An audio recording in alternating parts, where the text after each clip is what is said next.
Yang kami hormati pimpinan PPATK beserta jajaran, ya, soal judi online ini memang meresahkan betul Pak. Ya. Hampir di setiap institusi itu terpapar sebagai pemain. Ya. Kalau pengaturan norma hukumnya pasal 303 bis KUHP, orang yang bermain judi itu bisa dipidana walaupun hanya bermain. Jadi bukan penyelenggara, bukan orang yang menawarkan kesempatan bermain, hanya bermain bisa dipidana. Begitu juga di pasal Undang-Undang ITE, ya, judi online juga pemainnya dipidana. Karena itu kan memang kemarin dibentuk Satgas bahwa tindakan ini kan dari hulu ke hilir, dari awalnya operatornya dan penyelenggaranya yang kita sikat, tapi pemainnya juga harus disikapi. Di antaranya juga Pak, kita juga pengen tahu apakah di DPR ini, ya, anggota DPR, ya, ada juga yang terdeteksi bermain judi online. Ya, kita minta infonya. Di DPR ini kan ada MKD Pak Ivan, di DPR ini kan ada MKD, Mahkamah Kehormatan Dewan, ya. Bisa disampaikan itu Pak. Sehingga kita ada pendekatannya, karena kalau di masing-masing institusi termasuk di DPR bukan hanya melanggar hukum pidana Pak, tapi ada ketentuan kode etik yang dilanggar.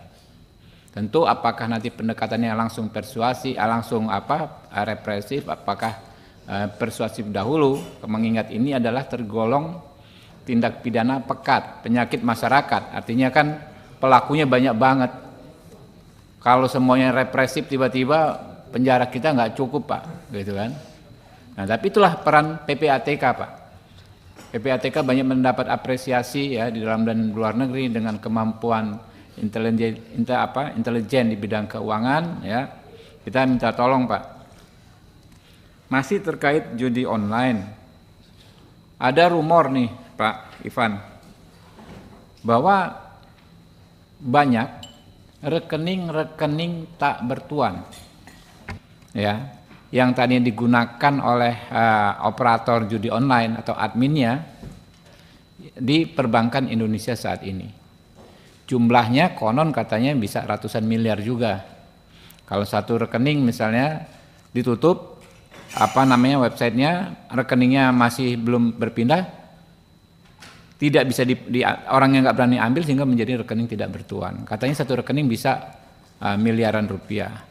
Total keseluruhan, ya, dugaannya nih Pak, katanya bisa mencapai ratusan miliar. Ya. Bagaimana PPATK, ya, memaksimalkan fungsinya, ya, dalam konteks itu? Kalau memang itu tindak pidana hasil kejahatan, ya disampaikan ke penegak hukum yang terkait. Kan lumayan kalau itu bisa masuk ke kas negara mungkin pada akhirnya kan. Lalu ketiga, terakhir ini juga Pak Ivan, terkait Satgas. Kemarin yang dibentuk Pak Presiden Joko Widodo, Satgas anti judi online. Ketuanya Pak Menko Polhukam kalau nggak salah ya, Pak Hadi dan Pak Ivan dan teman-teman juga ada di Satgas kalau nggak salah. Kami pengen penjelasan yang agak detail, ya, kira-kira roadmap-nya di internal PPATK untuk memaksimalkan tugasnya di Satgas ini seperti apa Pak?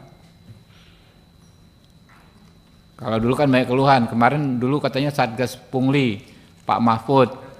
Saya dengar ada orang yang pernah ada di Satgas tersebut, Mas Agus Pambagio, nggak ada gunanya Satgas, makanya saya resign di Satgas yang dipimpin oleh Pak Mahfud, gitu kan ya. Sekarang Menko Polhukamnya ganti, mungkin bisa lebih maksimal. Nah, PPATK ininya seperti apa?